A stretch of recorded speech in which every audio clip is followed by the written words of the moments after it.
We're about to see one of the uglier results of the foreclosure crisis. Local code enforcement officers say they're swamped with problems at abandoned properties, some of which could even be hazardous. Brandon Rittiman tagged along with Reno code enforcement today. He's live at a foreclosed home up in northwest Reno. But the story you will only see right here on Channel 2. Brandon, what's going on there? Well, what we've got right here is a pretty typical example of what code enforcement officers are having to deal with in the city of Reno. The landlords foreclose on a home, the renters get kicked out, they make a big mess. This one's been sitting like this for 2 weeks in a fairly neat-looking neighborhood otherwise, but all this is nothing compared to what you're going to see on the inside.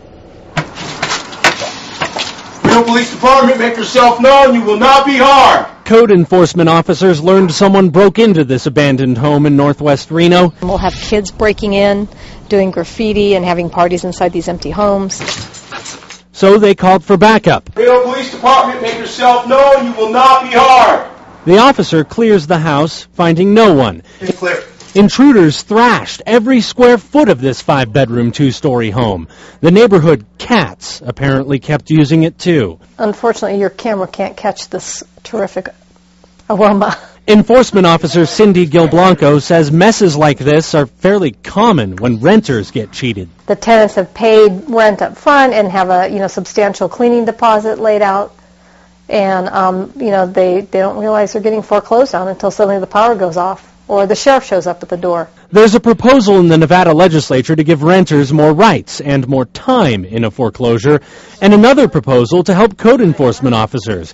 It's been 2 weeks since she took a complaint, and Gil Blanco still can't figure out who's responsible for this place. It could already have been sold last Wednesday on the courthouse steps.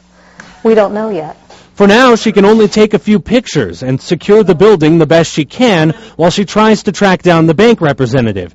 She can't do anything about the trash outside either without going through a lengthy legal process, because all this junk is private property. Imagine living next door to this and having to look at this every day when you come home. It'll probably be more than a month before any progress gets made here. Till then, it'll continue to be a drag on the entire neighborhood. And if you'd like to report violations to get the ball rolling on a problem you're having in your neighborhood in the city of Reno, you want to call Reno Direct at the number on your screen, 334-INFO, or you'll want to look up your city's code enforcement department. And, of course, we'll be watching that bill in the legislature. It would do two things, really. It would make the banks provide code enforcement with contact information so they can get something done about this, and it would also provide a $1,000 a day fine if they don't clean it up. I'm Money Watch Live in Reno. Brandon Rittiman, Channel 2 News.